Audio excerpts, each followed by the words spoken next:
and we're going to get started.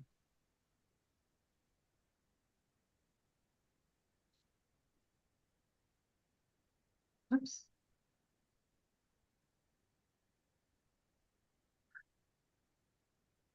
There we are. All right. Sorry for the hiccups to start with.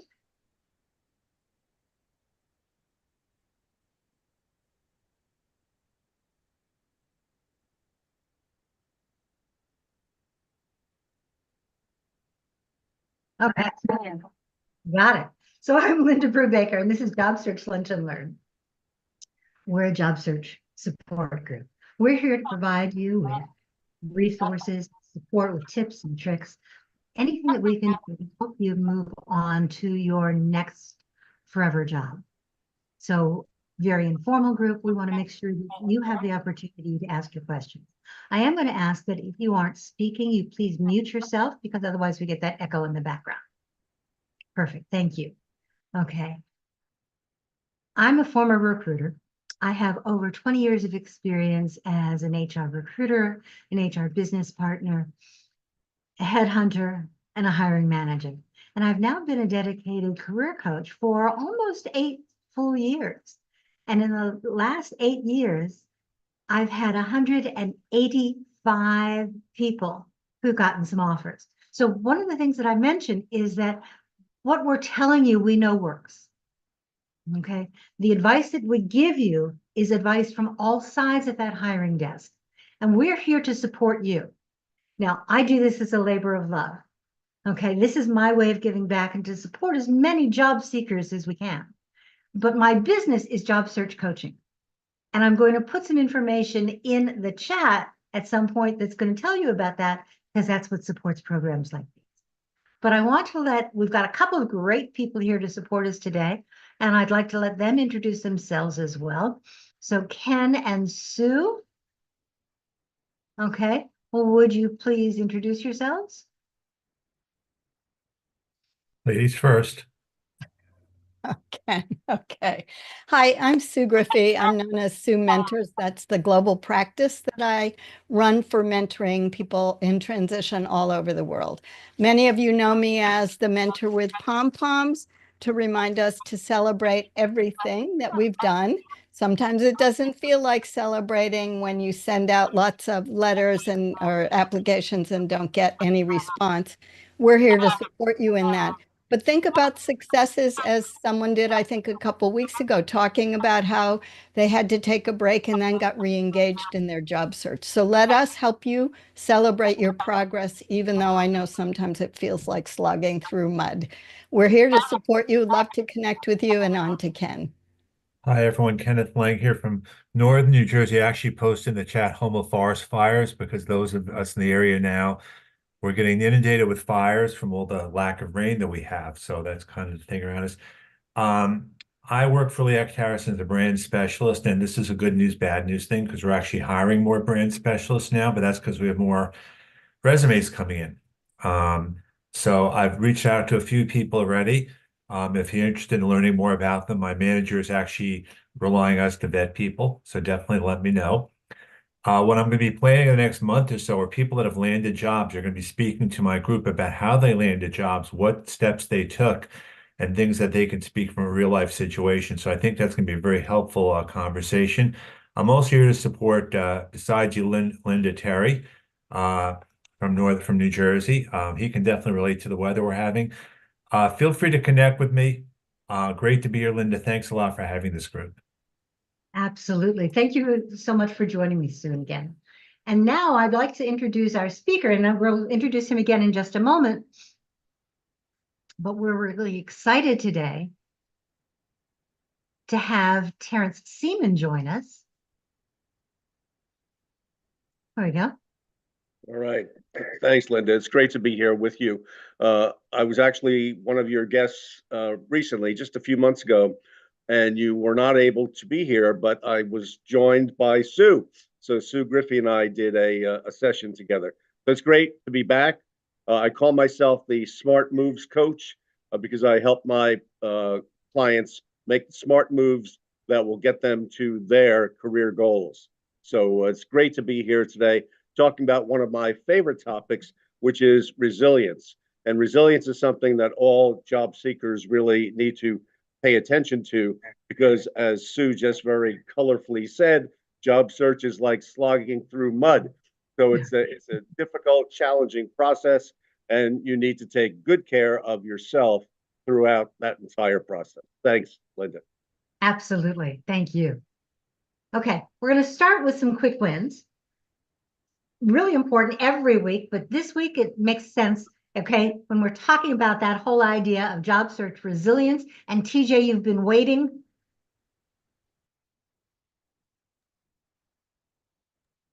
So that position that I got called on from last week during our lunch and learn, just offered me the position just a few minutes ago. That's fantastic. Congratulations. So your tips do work. What's I'm the glad to hear that. type of job? So An tell us IT about help desk job it. for Great. Elutia. Help desk. Okay, so you must be good at it. Yes. Okay, so you IT help desk, this is Awesome. the one that we started talking about last week. Fantastic. And the smile on your face when you came on screen said it all. Yes. Very nice. Congratulations. Thank you. Okay.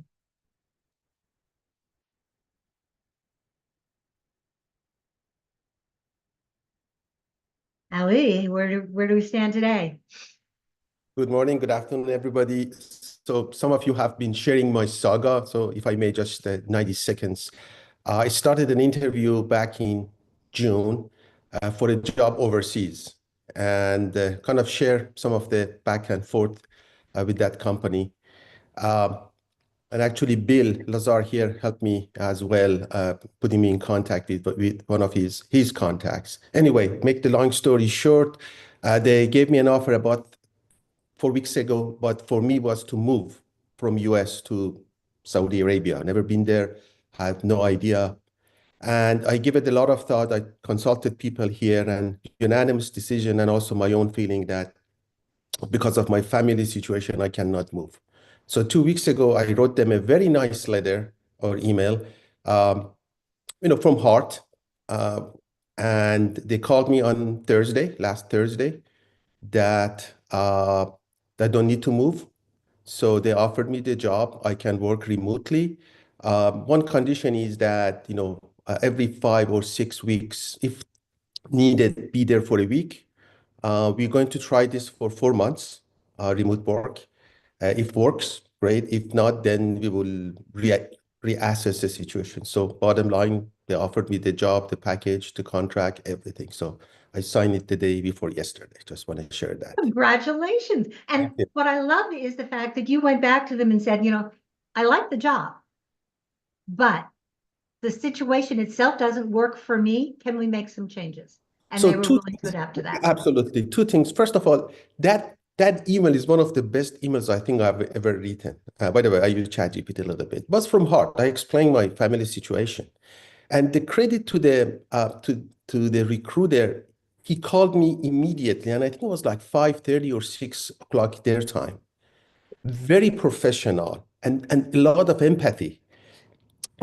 Understand that, family is important for everybody, rather than, because he could easily said, wait a minute, you know that from beginning this job is overseas. Why you wasted everybody's time? Why did why you didn't think about it before going through this whole process and he could be, but he was very professional and very positive. Okay, I understand that. Let me talk with the company and see what we can do.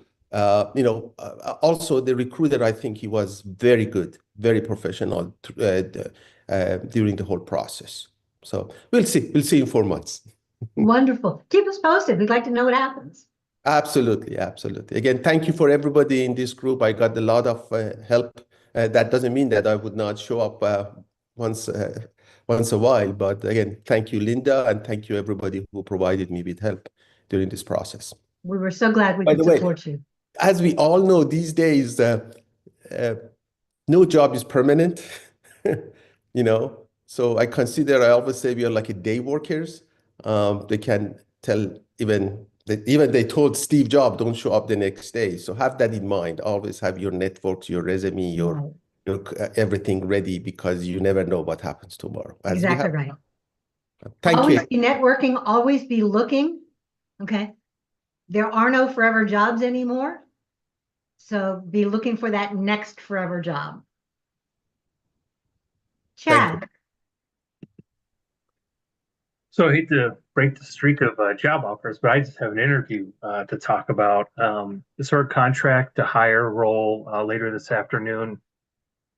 So hoping that goes well, and I can at least pick up that contract work for now. excellent. So what would it be doing? It's basically an instructional design role. So it's kind of right up my alley, and it's in the financial services space, which I know really well. So it should be a kind of a slam dunk from my perspective. Excellent. All right, keep us posted. Thanks. Hi, Michelle. Hi, Linda. Nice to see you and everyone here in this community. I was a little hesitant on raising my hand, but it's a win. It's a quick win. I got a call yesterday to interview at JetBlue, which is a targeting company of mine. This is a second interview. I had interviewed for a different role before, didn't get that, but had applied for a second role. And I have an ex-colleague there as well who has helped me at least get my foot in the door. So I'm just started the interview process today. So we'll see where this goes. And this But is I'm absolutely happy a and win. grateful for that. It's absolutely a win. Whether the interview goes anywhere or not, having that opportunity to interview and having that colleague who is giving you that support, that's a win in my book. Yeah. So congratulations and keep us posted. Thank you so much. Hope you're doing well. Thank you. Hello, Pam. Hi there. I have a meeting next week with somebody who our first meeting was back in June. And we've done a high every 6 to 8 weeks since then. And he asked me the other day if I would have time to talk about where things stand with the company. So who knows if anything's going to happen. I don't know, but it's a something. It's a something, and conversations are always good things. You never know where they can lead. Yeah, exactly. Keep us posted, Pam. Congratulations. Absolutely. Okay, and I see. Hello, Elena. Hello. I had an interview yesterday. The recruiter found me on LinkedIn, internal recruiter, and interview that I had. I usually hate panel interviews, but I did have 3 people there. And I really like the place. I really like the way they communicated between each other and with each other. And right now I'm finishing writing thank you notes for them. But that is something I would really like to get. And it's fully remote. And I'm sorry, it's what? Fully remote. Fully remote. I like that. Very nice. So what is the job? It's Scrum Master for, technically it's company. Well, I'm gonna be working full time for the company, but they're sending people on contracts for other companies. Got it. Well, good luck and keep us posted. Thank you. Pam, is your hand up again?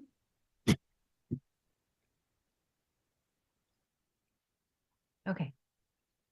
Charles.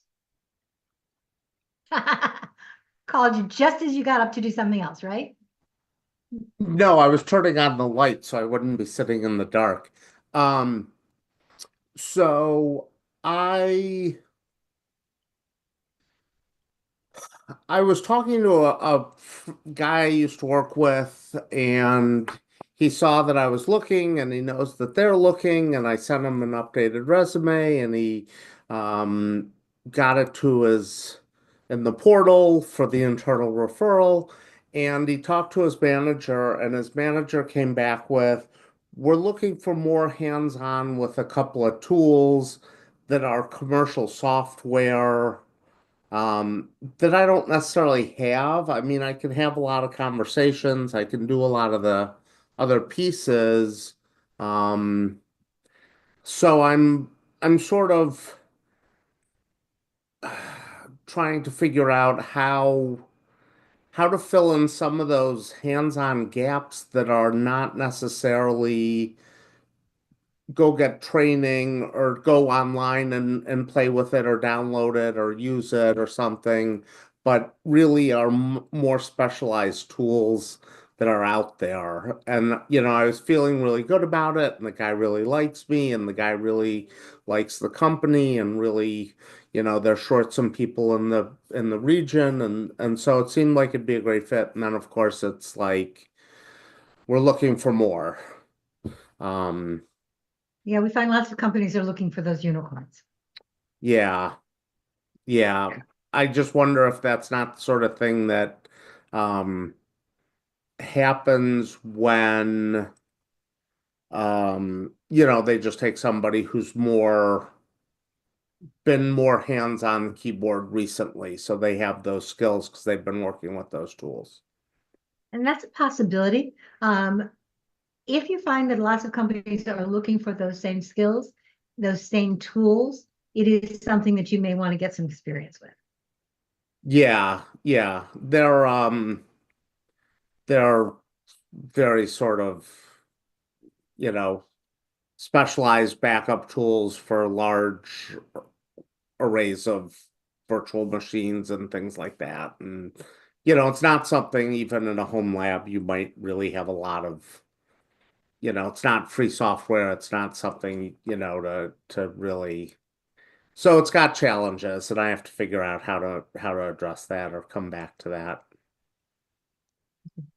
Well, good luck, at least with the interview. The fact that you got it is a good thing.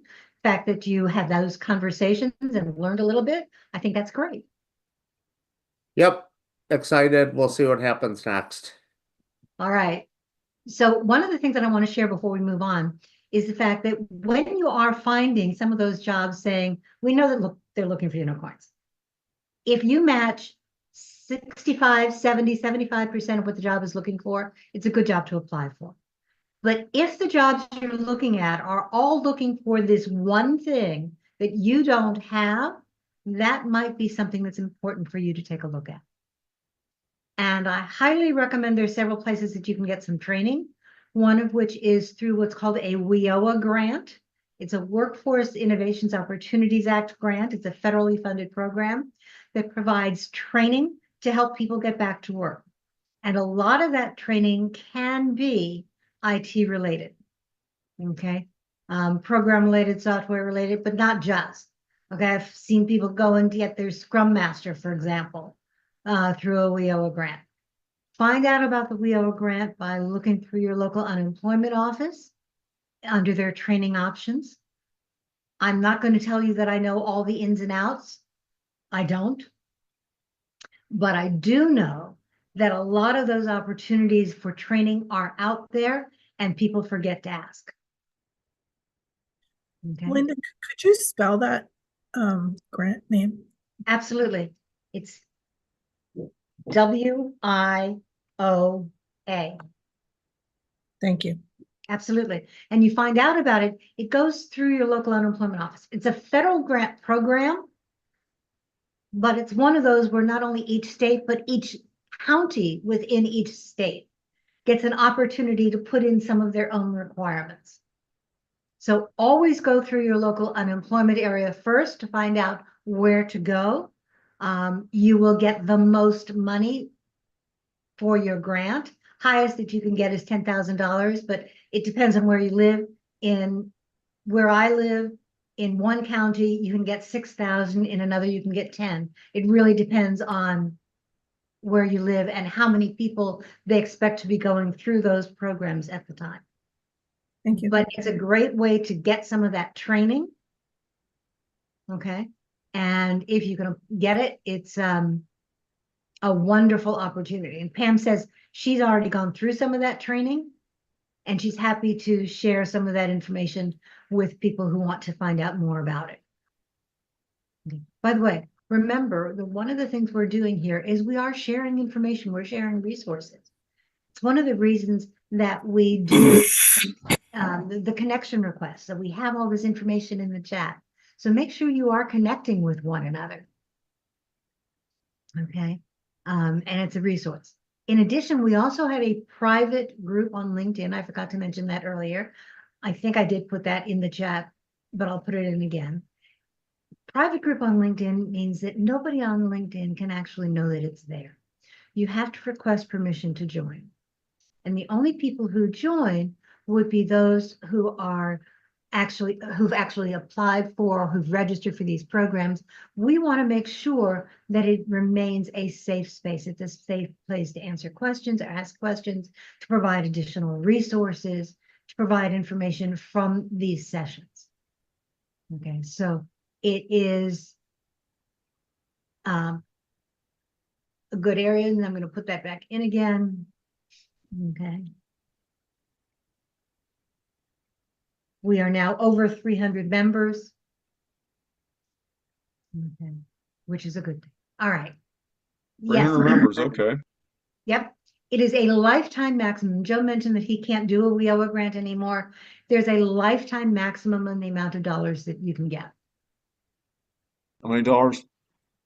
It depends on where you live. It's So actually Linda, it's actually a lifetime, a single instance in a lifetime.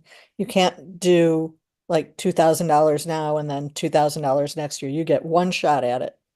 Doesn't matter, whatever the dollar amount limit is, you only get one shot at being part of WIOA. It depends actually, Pam, on where you live. Cool. Some counties are actually, in some states, are allowing you to spread it out to that lifetime maximum. That's It is amazing. harder for them to keep track of it, which is one of the reasons that they want to do it up front. Yeah. By the way, I will tell you that when you do apply for a WIOA grant, okay, and you have to go out and you do your research and where you want to go, it's not just the county, the state, who knows how much money you get. Those providers know too. And so their goal is to have you spend all of your money. Okay. And what they do then is they may push you into classes, as much as I love these, okay, they may try and push you into classes that may not be appropriate for you. So keep looking for other providers if you're interested and you're running into some of those issues and they're asking you to go and take a class that you don't think fits. Look at what their other opportunities are, reach out to me, and we'll see whether we can't get you some additional resources. Okay. Sorry for the deviation there, but it works. Okay. All right. Any other questions or wins? Linda, did you see there's someone new here today, Joanna Roble? She just put her stuff in the chat a I few did minutes not. ago. Thank you. I haven't had a chance to look at the chat. So yes, if you're new and you've got we'll take a minute or two just to let you introduce yourself. Thank you, Sue, for pointing that out. Hi, Joanna. yes, this is Joanna. Sorry, I had to unmute myself. Okay, so tell us a little bit about you and what you're looking for. Sure. So my name's Joanna. I live in the Chicagoland area. Someone I met on a different call introduced me to this wonderful group. And I've been looking since August. I've been a clinical pharmacist in pediatrics for 11 years, a little over. And now I'm looking to transition into industry. Very good. Thank you. So make sure that your contact information is in the chat so that we can connect with you and support you. Perfect. Thank you so much. You're very welcome. Thank you for joining us. Okay. We're going to go into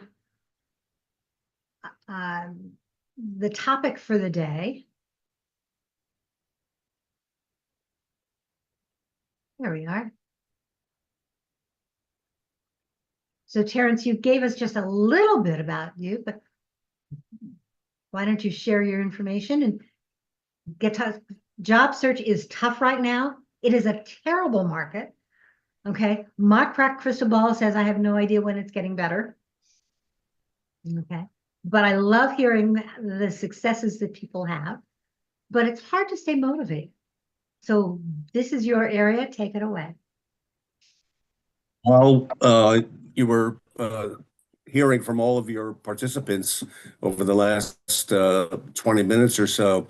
My computer crashed, and I'm now on my backup.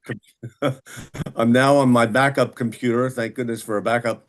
But the backup computer does not have my slides on it, so I'm sorry, everybody. I'm not going to be able to use my slides.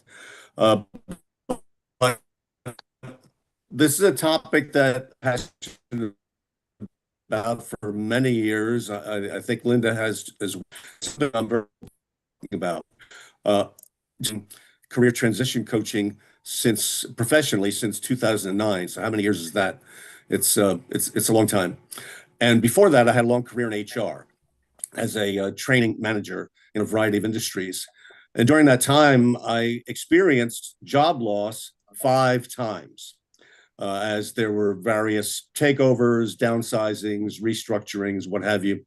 There was a period of time where I jokingly referred to myself as the poster child for downsizings. But then so many people caught up to me in 2008 that I gave up that joke at that point. But really, when the Great Recession happened in 2008 and I lost my last corporate job, I pivoted. I made a career transition that I had been thinking about for many, many years, and that was to go into career coaching. And so I'm happy to say I did that, and I've been doing that ever since, and hope to continue doing that into the future. Regarding today's job market, I don't have a crystal ball either, Linda. I don't think I ever had one. But from what I am hearing and seeing, it is indeed a very difficult market right now. How great it is in light of that you were able to open up this meeting with a solid 20 minutes or so of good news, of people landing jobs, getting interviewed, connecting. Yes, the pom-poms were going. Connecting with other people, because that's where it's at in job search.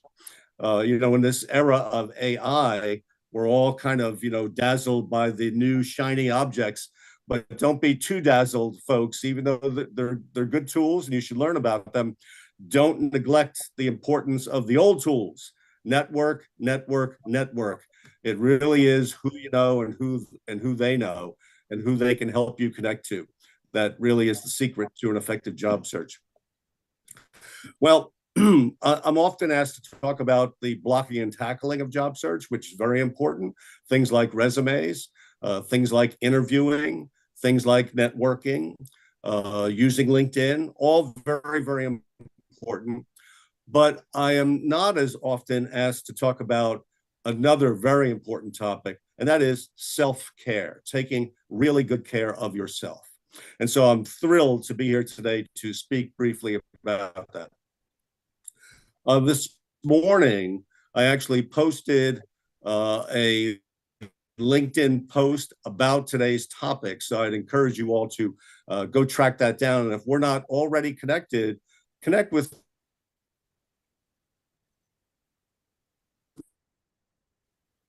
You're muted, Terrence.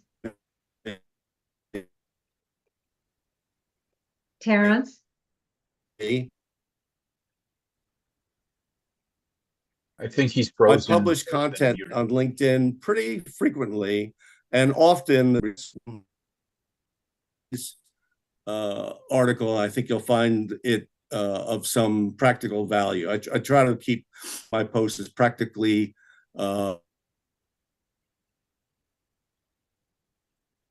Oops. I think we lost him. If he comes back, it might be a best idea to Linda, tell am him I to turn back? off his video. Terrence. Looks like we're having more technical difficulties here. I'm not sure if anybody's hearing me. Can We can hear somebody you put up? now. a- We hear you. can't see, but we can hear you.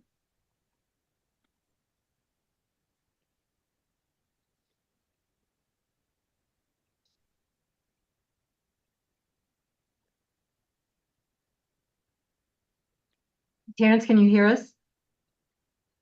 Oh, There we go. Let's try this again. Boy, we are having problems, aren't we? We'll blame it on the wildfires. Could be. Ken's right. We're having some real issues here in New Jersey. Yeah. But looks like we're all back, right? Yes. I'm not sure where I cut out. You had just started talking about the fact that you'd made a post about self-care. Yeah, so please check it out later today if you were able to. And feel free to connect with me. I'm happy to connect and be a resource to all of you. And one of the ways I try to do that is to post frequently about topics that I'm passionate about and that might be very useful to you. Very good. All right. By the way, I know you don't have a copy of your slides on this computer. Would it be possible to send them to me so that I could put them into the private group later? Yes, I will send them to you. Perfect. Yeah, so just to kind of give you a little bit of a handle on resilience today, I like to think of it as a multifaceted topic. Three of the facets that I focus on with myself and my clients are the mental facet, sort of the power that we have in our own outlook on things that we're dealing with, such as job search, which is very challenging and very demotivating quite often. We have the physical facet of things that we can do physically to stay in good shape, physically, mentally, emotionally, etc. And then there's the social aspect of resilience. So I'm just going to briefly touch on those three facets and invite you to join in, chime in just by speaking up if you'd like to, or put your thoughts in the chat. The mental facet of resilience really revolves around developing a positive outlook. Developing a positive outlook is more than just a feel-good statement, because what happens during job search to many of us, and I experienced this myself, is that we develop a negative outlook. We develop an outlook about how everything is going wrong, how nothing is going right. Our problem list is 5 times longer than our solution list.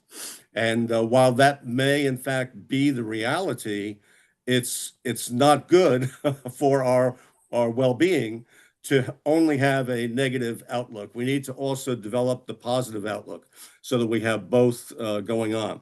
There's the survival value attached to the negative outlook, which is that we are identifying the obstacles, we're identifying the problems, and we're doing some problem solving. So that's all to the good. But if we only have the negative outlook without the positive outlook, then we're missing a very important part of our resilience. The developing the positive outlook, I like to make it practical in terms of things you can do every day that support that positive outlook. Here's 3, for example, that you can take and run with. One is to ask yourself daily, what is going well? We already ask what's not going well. So ask the other question, what is going well? And make a what's going well list on a daily basis so that you're keeping track of the things that are going well. Another one, what am I learning? What am I learning today? And we may find ourselves learning from the things that are not going so well. So we can actually pull some positives out of those negatives. And then a third way in which we can develop a positive outlook, again, on a daily basis, is to ask ourselves, who can I help today? Who can I help today? You know, we have a whole bunch of folks here, 40-some people on this wonderful program of Linda's. Who could you help right here? In fact, I remember, I think it was Ali, when he was telling us about his good news, he said that one of the other members of the group actually helped him out. That's what I'm talking about. on a daily basis, ask yourself, who could I help today? And that help might be making a networking connection for somebody. So it might be that, or it might just be calling somebody up and asking, hey, how's it going? You seem really down the last time that I saw you. And just help lift somebody's spirits. And that actually helps you to lift your own. So 3 ideas for developing that positive outlook under the heading of the sort of the mental facet of resilience. Before I proceed on to the physical and social aspects of resilience, I'm curious to hear from you. Either just speak up or put your thought in the chat. What helps you to maintain a positive outlook during a job search when it is tough to stay motivated and to stay positive? What helps you?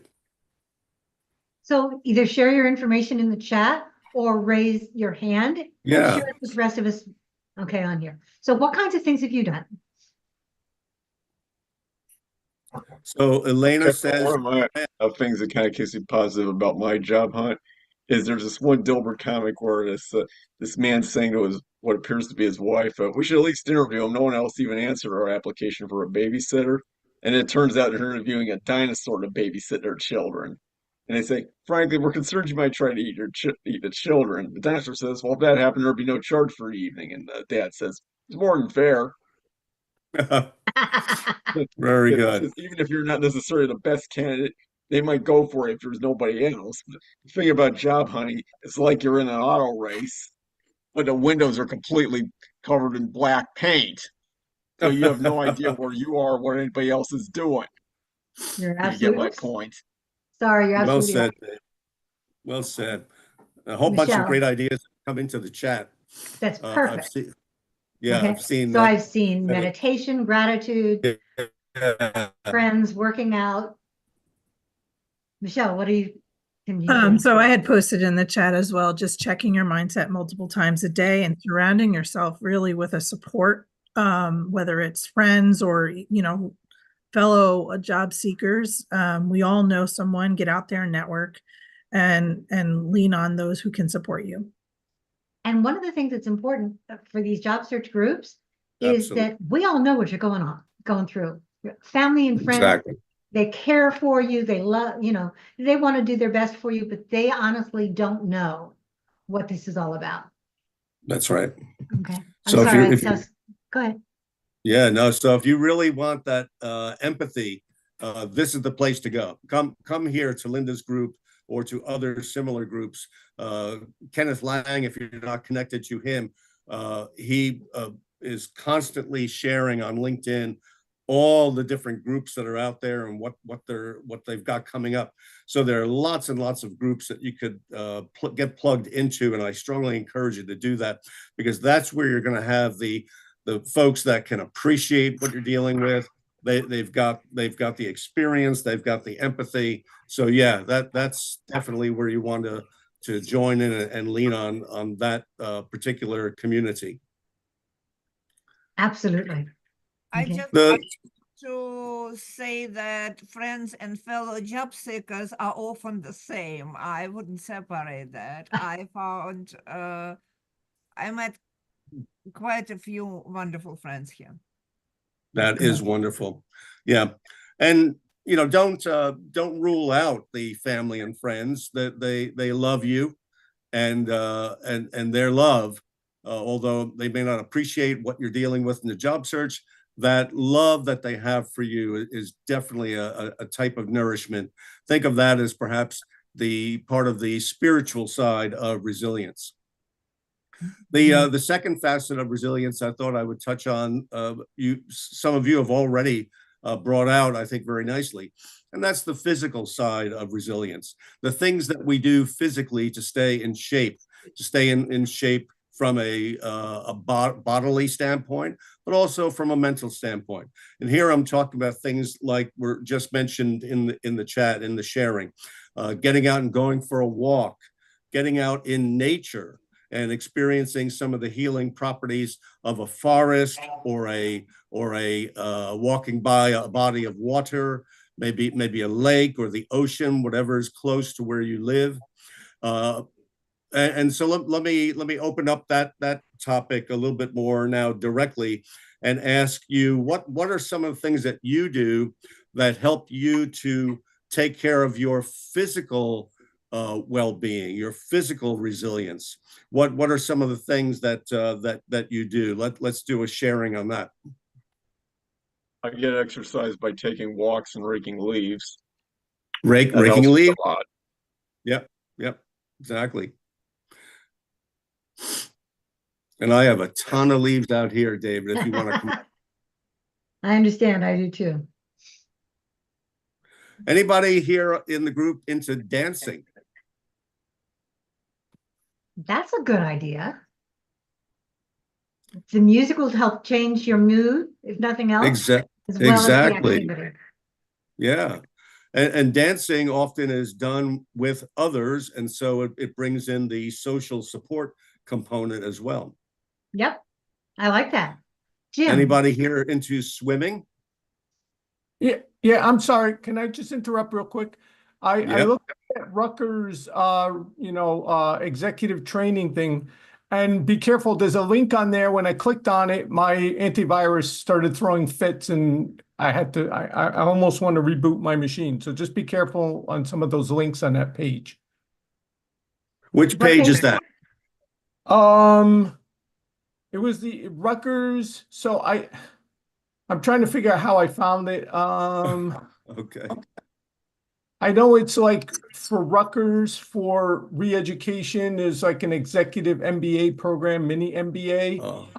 And there's a link on there to go to a spreadsheet. When I tried to go there, it started, like I said, my antivirus went nuts. Oh, yeah. Be very careful about those links. Very good. Well, we've got some good ideas on taking care of our physical. And Jim, you had an resilience. idea too that you wanted to share. What was that? Jim Locascio? Yeah, that's how I just shared. Oh, I'm sorry. I have to reboot my machine. It's going, I don't know what the heck is going on here. Not a problem. Hope I didn't get infected. Oh boy. Hopefully you'll be okay. Thank you. Before we leave the physical facet of resilience and go on to the third facet, I'd like to also mention a resource that some of you might want to check out. It's called the Blue Zones. Blue is the color blue, BLUE, followed by the word zones, ZONES. The Blue Zones is a research project that's been going on for a number of years. And there you have it in the chat. Thanks, Linda. And the Blue Zones research has found that there are a number of practices that you can begin to develop and add into your own life that will actually lead to or contribute to your own healthy longevity. And I believe it's something like 9 practices, I believe. So check it out. It's very interesting stuff. You may find that you're already doing some of these things already, and you can continue to do those and maybe even add some additional practices to take care of your health and well-being. The third facet of resilience I thought I'd touch on today is, and again, it's already come up in your answers, and that's the social facet. The social facet has to do with the ways in which we connect with others. And a couple of those ways I just want to point to. One is, as we've said before, communities of this kind, such as Linda's group. So definitely plug into this group. Your family and friends, and then your professional associations. I recently gave a talk like this to the Project Management Institute of New Jersey, where project managers come. Some of you here on the call today might be project managers, so be sure you're plugged in to your project management community. Others here on the call today might be in HR. You should be plugged into SHRM. Some of you here are marketing people. You should be plugged into a marketing association, and so on and so on.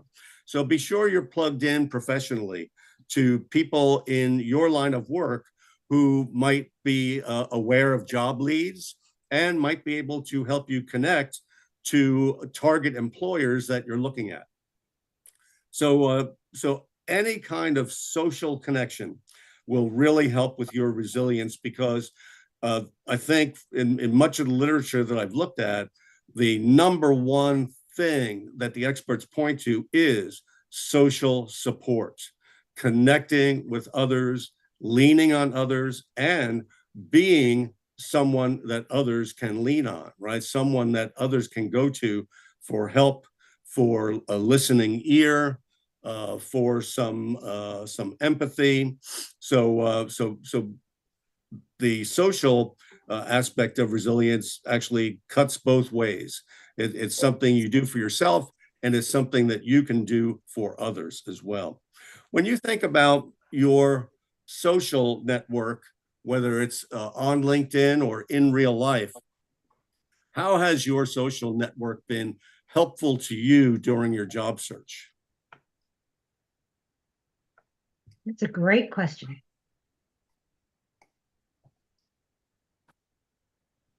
So you can put your hand up with an answer, or you can put that into the chat, whichever works best for you. Chad. I mean, really, anyone who even just takes the time to reach out and say hello and ask how things are going, even if they don't know of a job opening or have, anything to offer materially in that, it's like just for them to take the time to check in and say that they enjoyed working with you has been, really meaningful for me. That's great, Chad. Anybody else? We talk Yes. about this whole idea of networking, right? Reaching out to people that you may have known in the past, building those kinds of relationships. Job search is a great opportunity to reach out to some of those old connections, okay, and rebuild those. They don't have to be just for your job search, but it's also a great opportunity to build some of those new relationships that you want to be talking about. Absolutely. And Sean just put something into the chat that his social network led him to a job interview. And he's giving an example of an international network. I'm not familiar with that one, but it looks interesting. Greendrinks.org. We'll have to check that out later. Yep. It reminds me of a social network that is big here in the New Jersey, New York area. I'm not so sure whether it's big out in the Midwest, called Wine and Dine, and the word wine is spelled W-H-I-N-E, like to wine. And the Wine and Dine social network is for people in and around the HR field. But the purpose of a Wine and Dine get-together is not strictly job search. It's really like a social time for HR people or people related to HR who just want to get together and enjoy each other's company. So back to your point, Linda, it doesn't always have to be a very specific focus on job search, though it certainly can. It can be. Oh yeah, there it is. You found it, Wine and Dine. Joanna, you mentioned you've got something that you'd like to share as well. Yes, I could attest to reconnecting with old connections. I had a very positive experience. I think I never expected it, but a colleague or a student I was loose friends with in school really 12 years ago has become like my rock and mentor, just out of reaching out and having a conversation. That's fantastic. Absolutely.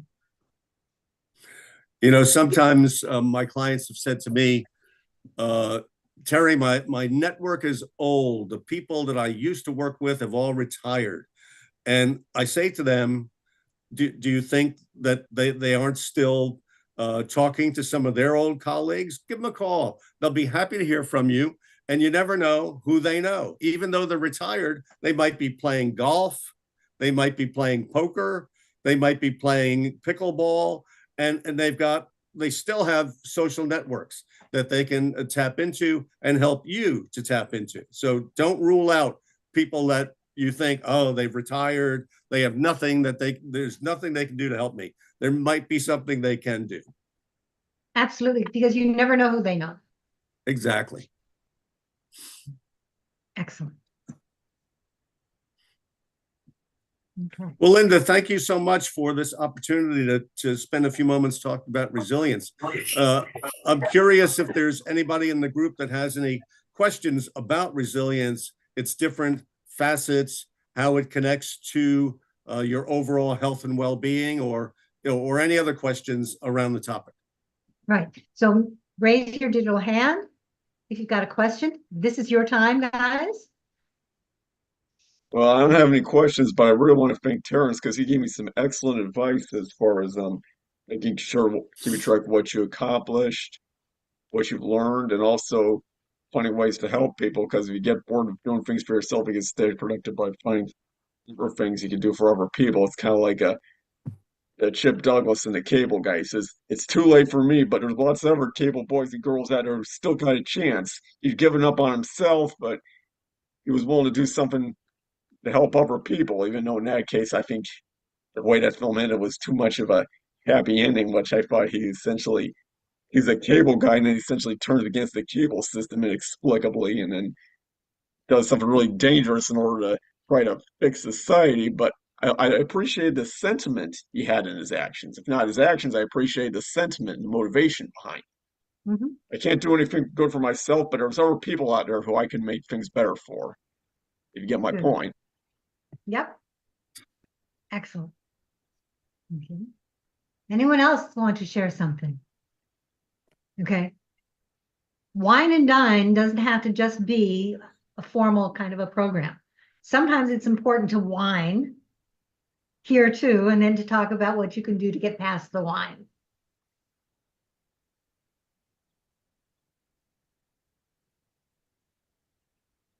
We all have those little wrenches thrown in our way. Job search isn't easy. Sometimes it feels like you take one step forward and 3 steps back. And I know that. Lots of different things that could happen along the way. But Comment on David Mills's chat remark. Instead of throwing away money to go to the gym, just take a nice walk in your neighborhood. It's free. I totally support that, although I do have a gym membership. But another reason it's good to walk around in your neighborhood, you might see your neighbors. And wouldn't it be great if you could, wish them a great day? Have a great day, right? Have a good day. And lift their spirits just a little by your neighborliness. great idea. Too often we're all isolated in our own homes. Yeah, we have been. Okay. Perfect. All right. Anyone else? All right. Remember, this group is here to support all of you. And so one of the things that we do is by sharing our ideas, sharing our wins, our losses, our concerns, we're here to support you and lift each other up. So I really appreciate this. Don't know about the rest of you, but self-care is something important to me these days, not just in terms of job search, but in other areas. And so the whole idea of sharing those wins, sharing what we can do to support one another, what works for you, what doesn't, and how we can support you is really important. Remember, I'm going to turn off the recording, by the way.